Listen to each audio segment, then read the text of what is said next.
तो अमेंडमेंट क्या है, any change in the constitution, okay, and उसके लिए प्रोसेस क्या होता है, तो 3 तरह से आप कॉन्स्टिट्यूशन को अमेंड कर सकते हो. There are 3 ways in which you can amend the constitution. First by simple majority, second by special majority, and third special majority plus consent of states. And friends, these two mechanisms, they are provided by article number 368, and this is outside the scope of 368. So in our constitution there are several provisions that can be amended through simple majority. Okay, they are beyond the purview of article number 368, and there are certain provisions in our constitution, if you want to amend them you require a special process, a special majority, that is article number 368. So this is flexible feature and this is rigid feature, and that's why we say Indian constitution is a blend of flexible and rigid features. Okay, so ये तीन mechanism हैं जिसके through you can amend the constitution. Okay, चलो अब हम बात करेंगे article number 368 की कि what is the procedure, and this procedure is very very important, बहुत इंपॉर्टेंट है. ओके, इसको आपको अच्छे से समझना होगा, अच्छे से याद करना होगा. एकदम स्लोली हम लोग बात करेंगे. देखो, सबसे पहले ये समझो कि बिल क्या होता है. Bill basically this is initial stage of an act. तो एक्ट या लॉ ये तो आप जानते ही हैं. तो सबसे पहले you have to introduce a bill, you have to introduce, this is a proposal, है ना. बिल क्या होता है, proposal to draft a new law. Okay, proposal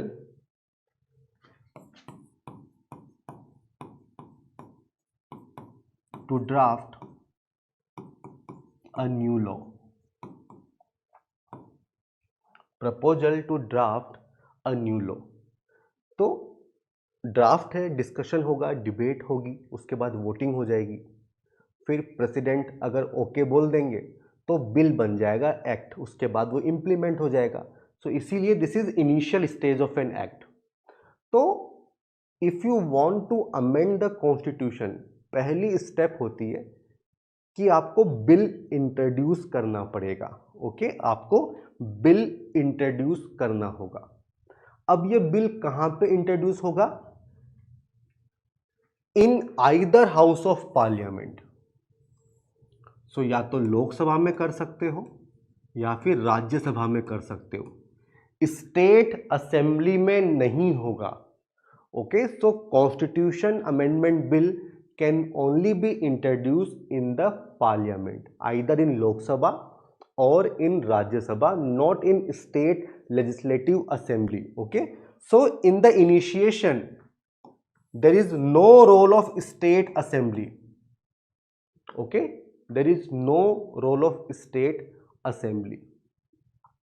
उसके बाद let's say लोकसभा में you are introducing the bill, but कौन introduce करेगा, तो देखो it can be presented by any member.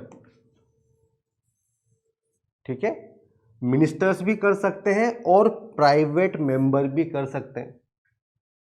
Private member कौन होते हैं, मेंबर्स अदर देन मिनिस्टर, है ना. तो वो रूलिंग पार्टी के भी हो सकते हैं. तो ऐसे मेंबर जो मिनिस्टर नहीं है उनको हम लोग कहते हैं प्राइवेट मेंबर. जनरली गवर्नमेंट जो बिल्स होते हैं वो मिनिस्टर्स इंट्रोड्यूस करते हैं, है ना, और उनके अलावा जो मेंबर्स हैं उनको कहेंगे प्राइवेट मेंबर. इसमें रूलिंग पार्टी के भी हो सकते हैं एंड अपोजिशन के तो होंगे ही सही. Okay, so it can be presented by any member minister or private member, and this does not require prior recommendation of president. Again very very important. तो प्रेसिडेंट की रिकमेंडेशन यहां पे जरूरी नहीं है. देखो कुछ बिल्स होते हैं जहां पे प्रेसिडेंट की रिकमेंडेशन आपको चाहिए होती है ना. यहां पे ऐसा कुछ नहीं है. तो हमने क्या देखा, लोकसभा या राज्यसभा, एनी मेंबर, प्रेसिडेंट की रिकमेंडेशन आपको नहीं चाहिए, स्टेट का कोई रोल नहीं है. सो this is initiation of amendment. This is the initiation of amendment. अब इसके बाद क्या होगा, मान लो लोकसभा में आपने इंट्रोड्यूस कर दिया, अब वहां पे डिस्कशन होगा, डिबेट होगा, ठीक है, फिर वोटिंग होगी, ठीक है. तो बोथ हाउस शुड सेपरेटली पास. तो लोकसभा में डिस्कशन, डिबेट, फिर वोटिंग, फिर वो पास होगा. उसके बाद जाएगा दूसरे हाउस में, let's say Rajya Sabha, discussion, debate, voting होगी, फिर पास होगा. तो दोनों हाउस में सेपरेटली पास होना जरूरी है. In case of deadlock there is no provision of joint sitting. इस पे क्वेश्चंस पूछे जाते हैं. There is no provision for joint sitting. अब जो आप पास कर रहे हो यार, कौन सी मेजोरिटी आपको चाहिए होगी? Okay, special majority. दो तरीके होते हैं. वन इज स्पेशल मेजोरिटी जो हमने देखा टाइप 2 वाली.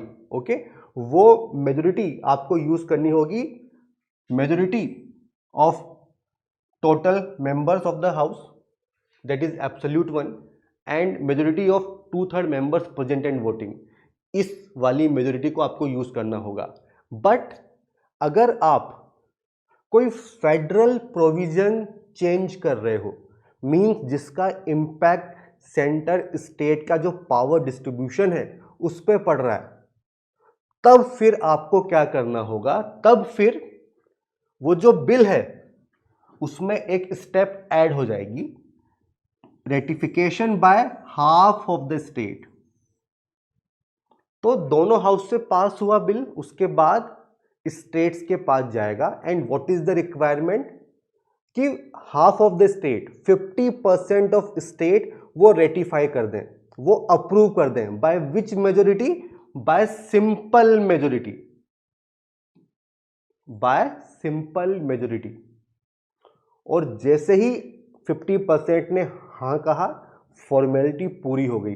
बाकी लोग मना करते हैं, इससे कोई फर्क नहीं पड़ता, ठीक है.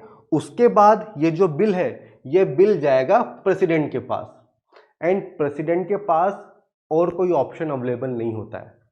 प्रेसिडेंट को असेंट देना ही पड़ेगा, उसको हाँ बोलना ही पड़ेगा. Because by 24th amendment act of 1971 this is obligatory to the president to give assent to the bill. वो मना नहीं कर सकते हैं, उसको रिटर्न नहीं कर सकते हैं, उनको हाँ बोलना ही पड़ेगा. सो this is the amendment procedure. मैं एक बार फिर से बता दूं, समराइज करते हैं. लोकसभा, राज्यसभा, दोनों में से किसी एक में ही आप इंट्रोड्यूस कर पाएंगे, स्टेट का कोई रोल नहीं है. Okay, any member can introduce. President की प्रायर रिकमेंडेशन नहीं चाहिए होती है. दोनों हाउस को सेपरेटली पास करना होगा. जॉइंट सिटिंग का कोई प्रोविजन नहीं है. There is no provision for joint sitting.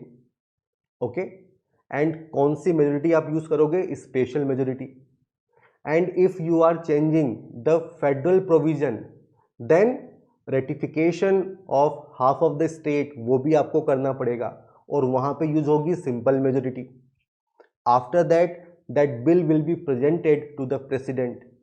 And president के पास कोई ऑप्शन नहीं है, he has to say yes, because by 24th amendment act इसको बना दिया mandatory, obligatory. Okay, so this is procedure for amendment of the constitution as given in article number 368. Okay, to have crystal clarity on various such concepts and prepare comprehensively in right direction for prelims 2024, join our prelims enrichment program. The links are given below in the description.